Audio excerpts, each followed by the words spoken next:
But yeah, we are, that Toltecs say we're in a phantom world, that it's upheld by phantom perception, and that there's a force that has outmaneuvered us perceptually, and it writes the script. It keeps us engaged in this world. It makes us follow, along in a sense through very manipulative means. It's very effective. It's very ruthless, and it knows us better than we know ourselves. It's stalking us. It's we're not alone, and that's disturbing to come to terms with. But it also helps make sense of why things are so intense, and why it can be so challenging to free yourself perceptually, why there's so much pressure to stay, isolated in the fear or the hope. So everyone has their different ways of unbinding. The Toltecs teach all these really powerful rituals and methods to free yourself perceptually. And it does take balls to fucking do it. Like, it is not comfortable to move your perception away from its normal place in order to explore other possibilities. Because dreaming becomes very real. The doors of perception open, and you are at risk of becoming unstable mentally. Like the movie Inception, we're layers deep, and there's layers in which we need to come out of in order to get into the real worlds outside of this phantom construct. And it's the internal dialogue. The fact we talk to ourselves, it's not natural. It's what this force that has conditioned us to believe that that's our mind, but our real mind is a very soft voice that guides us, guides our spirit. It's not loud. It's not ego-based, right? And so you found that, and others have, but not everybody understands the difference. They're run by this phantom mind that is actually a program that is run by something artificial. So this, whatever's interfering with us, is a construct in itself. It's a program that just has different layers. So if you come out of one layer, it just introduces another layer, and it doesn't have to use any energy to oversee you. It just is running programs on us. But there comes a time where you can insulate yourself energetically by disciplining yourself to the degree that these force no longer can feed off of your luminosity. And then it loses access to you on every level. And that's what Don Juan said, is I vanquished my mind, right? And that's what allowed him to go in these other worlds. There's all kinds of strange ways in which forces that we don't understand in spiritual warfare that's playing out on this realm, that you start to notice, and you witness that most people are possessed, and that this whole world needs an exorcism. Exorcisms are real. Yeah, it does. This kind of shit is it's disturbing to learn about and see. It can be uncomfortable, but that's what the Castaneda, they wouldn't even shake his hand until he had purified his life enough. They were offended by his fear, right? Toltecs don't hang out with people who are caught up in the world.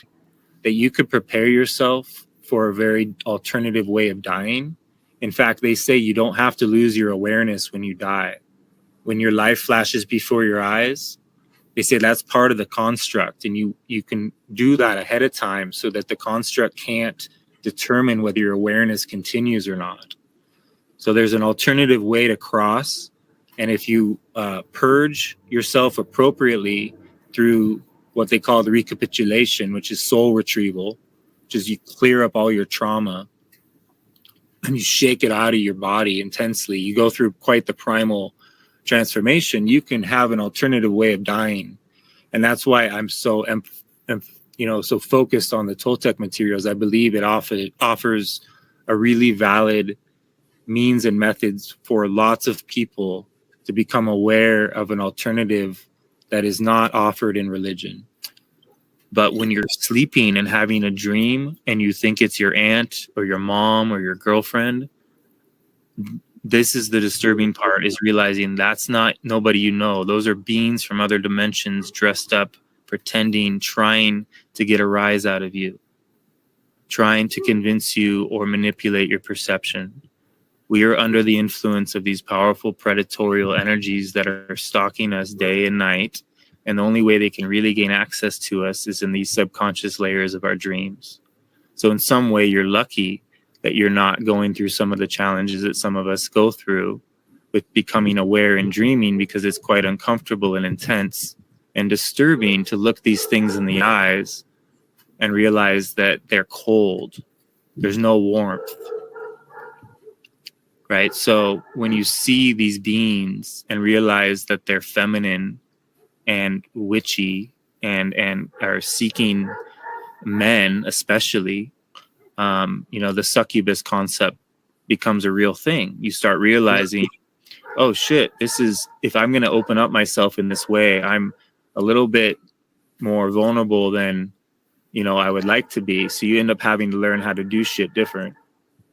And this is where the Castaneda material becomes a manual. It'll teach you how to deal with these beings, how to take care of yourself, how to move beyond their layers, how to get into their world and turn down their offers.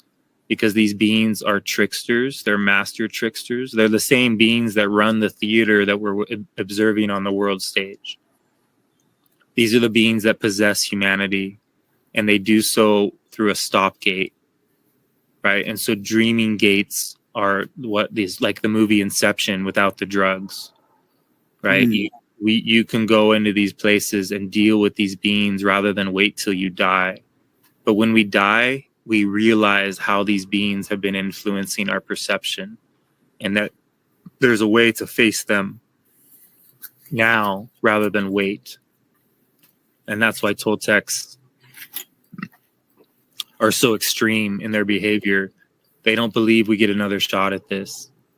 They don't, or at least they don't want to assume that, because they say the world's not linear. So it's not past and future lives. They're parallel. We're like time travelers. So like my next lifetime might be like in the past, and it doesn't really matter, and I'm not saying that's necessarily the case, but Toltecs don't want to risk it. So they believe that you cultivate your awareness here in this realm, in this dream, so precisely that death has to battle you on a level that isn't typical, and that you can sneak past, this force that would typically consume your awareness. And that force is the same force they say that consumes your awareness is the force that bestows awareness. That there's a magical act that occurs that lends awareness to each avatar. And then when that avatar is done, that force consumes those memories, and it gains understanding through that process. But Toltecs don't want to give up their memories. They don't want to lose their awareness. They don't want to recycle. And they say there's a way to not do that. And that's the premise of the teachings, is to prepare yourself for kind of like going through the eye of the needle, so to speak. We're in a real predicament. There's no sugarcoating what Toltecs say, is that if we do not become aware of the secret of our perceptual magic and return to our magic and medicine, then we will perish. That this force has outmaneuvered us, and that we're in a time in which the veil is lifting, and when our back is against the wall is typically when the resourcefulness becomes accessible, and we are capable of withstanding this force that is higher on the food chain currently. It doesn't have to remain that way. We are a powerful species capable of evolving. And it's not a negative thing that we are in this training course or this obstacle course. It's a place to build awareness, cultivate awareness, and also learn to unbind from. So like you said, this is a copy of a world. Toltecs say there's a twin world that you can go to. If you could stay silent long enough, you could be sitting in your bedroom, and if you could stay in silence, your bedroom would disappear, and another world would be there on the other side. If we're living in the photo negative of a real reality, and that real reality is somewhere else, not here, and yet when we go to sleep, we're not here either. Mm-hmm. Do you think that this twin world of the shamans that coexists with our world, that sleep is merely us phasing out from our perceptive apparatus here through the central nervous system and phasing into a more spiritual realm while our physical body goes through its upgrades, its reboots, its downloads, editing, construction of reality tunnels. And when it's done, when we're ready to wake up, or when we get interrupted in our sleep, we phase out of the real reality and come back into this artificial construct, inside this artificial body, which is an avatar that actually belongs to the construct. This isn't even us. Yep. I mean, this is my model. I'm just saying, does that sound like something Castaneda would have approved? Absolutely. Yeah. It's another way of talking about it. It's almost more technological. But yeah, they're essentially saying that not only is there a twin world we can go to, but shamans learn to go into other deeper layers, what they call the abyss, or, they go into layers of the onion in which they can encounter other beings that behave strangely or differently. And you witness all kinds of things. These are all tricks. These are all phantom worlds. And if you don't learn to tell the difference, you're just going to be tricked.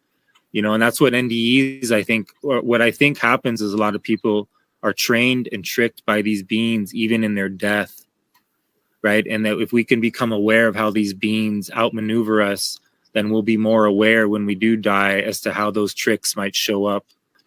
But we got caught in this dream. We were trying to learn about dreaming, and we got caught here by beings that outmaneuvered us because they live much longer lifespans than us.